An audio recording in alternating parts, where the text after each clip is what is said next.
it's Annie. I'm here with another 10 years in 10 minutes talk. It's where I give you the benefit of things that took me 10 years to really learn, and I want to get you the value in 10 minutes. So today we're going to talk about leaders and team members, experts and professionals who hit a ceiling in their careers. The ceiling is where they can't keep progressing. It's like they either can't get a promotion, they can't take on a lot more responsibility. They are starting to get critical feedback from their superiors. Maybe they're getting a bit of a reputation as not being as a star, a performer as they used to be. I get brought in to coach these kinds of leaders and team members all the time. In fact, for a while, I was known as the coach who could coach the uncoachable. And I kept that reputation until my clients figured out there are some people who are uncoachable. Luckily, there's so many more that actually are coachable. And I learned a few things that are actually quite fascinating to me that has made a big difference in how I have pursued my work and what I teach. And it has to do with the fact that when these leaders hit a ceiling in their career, it's never, I'm going to tell you, never because they lack skills or competence or critical thinking or completing projects, getting new clients. They're great at all that. Great. What they are not good at, universally, what they're not good at, and why I got brought in is because the way they show up and the way they interact with their own team members is a problem. Earlier in their careers, it's not a problem. It's like everybody overlooks the people that might be brusque or maybe very demanding or critical or something like that when they're delivering a lot of value to the organization, right? Like maybe they have some really big clients or they're just extraordinary at the skill that they have. They're really sought after. All that stuff is awesome. And it matters a lot to the organization. But at some point, that's not the only thing that matters. Because when you are progressing in your career, what the company needs from you is to keep bringing more value. Keep bringing, I would say it's like more value and less takeaways with you. And the thing about team members, leaders who don't have a good, strong self-leadership, which I'm going to talk about, and they don't do relationships well, particularly under stress and challenge, meaning they often are extremely confrontive, very critical. They can be highly demanding. At the extreme, these are the people who can create a toxic workplace. I'm sure everybody's heard that term, especially lately. So the thing is that that's not the only self-leadership problem people have. There's also the other side of the polarity, which is people who under stress and challenge, they also don't interact and show up well because they go completely the other way. They hide, like you can't find them. They can't resolve things. They won't confront people. They they have things just pile up more and more on their plates and their performance starts to tank. Those issues are all about something that we call self-leadership. And it's basically how you show up, how you relate to your role, to your job, to your environment, to your other team members when you're under stress and challenge.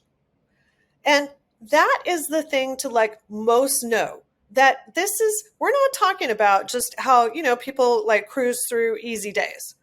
We are talking about how do you show up when you're progressing in your role, the stakes are getting higher, people are, your clients are more demanding, right? The projects are more difficult, all of that.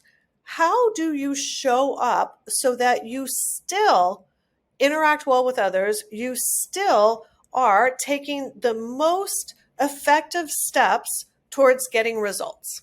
Let me give you an example of a leader that I worked with recently that is very, very typical for how people hit a ceiling. I worked with a leader who is incredibly talented and has a very large book of business. He does big client projects, and he has a great team. He's extraordinary at what he does. But I get called in because he's getting the reputation for being too demanding, too controlling, for getting upset at people too quickly, for being critical and blaming when things go wrong. So we all might be thinking that, well, when you're really great, not a lot of things should go wrong. Okay, so let me tell you, that's never the case, because we're just not that in control. And the thing is when you have a lot of high stakes work, you have to plan that lots of things are going to not go according to plan, that there are going to be problems. And it's how you respond to them that is going to be the big make or break issue. So this leader had a habit of responding with demands, criticism, blame, upset, micromanaging, all of that. And it was getting a worse and worse result. In fact, this leader was getting a reputation as being somebody who people were saying, I don't want to work on that leader's jobs. Assign me to somebody else. Okay. So that is a very clear description of the cost, right?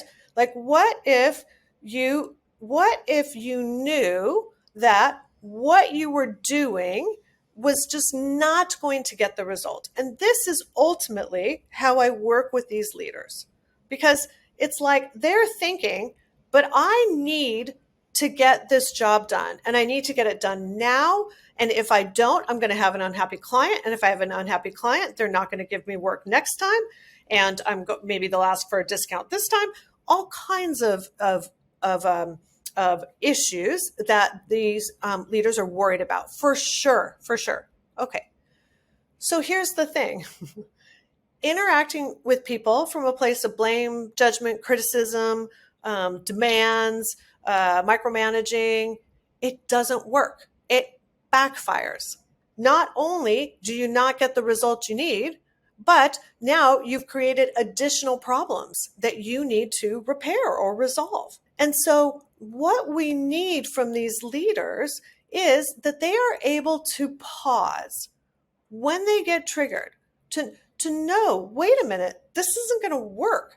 I've already tried it this way, 1,000 times. It's kind of that definition of insanity where you keep doing the same thing and expect a different result. So we as humans, we do keep doing the same thing because we're hardwired to. Because at that moment, we are reacting. We're not responding. We are reacting to a situation. And that ultimately is the ceiling that professionals and leaders and team members, great contributors, hit in their careers. It's like, if we don't get you to really get skilled and competent in how you respond, how you interact with people, how you handle change, stress, challenges, problems, we have to get you into a place where you handle those well. And it's not easy. Frankly, it's if it were easy, these leaders would already be doing it. But what I want you to know is it's worth it. And it is the problem. So it's the thing where if you want more results, if you want your business to grow, if you want to get promoted in your role, move on to bigger and better things, the biggest thing you'll need to improve is how you are under stress, pressure, and challenge, and how you interact with others while you're there. So that's what I wanted to share about what took me 10 years to learn. And, I hope these 10 minutes were helpful, and please start working on your self-leadership. To learn more about this episode's topic, pick up a copy of my book, The People Part, at your favorite book retailer or at anniehymanpratt.com.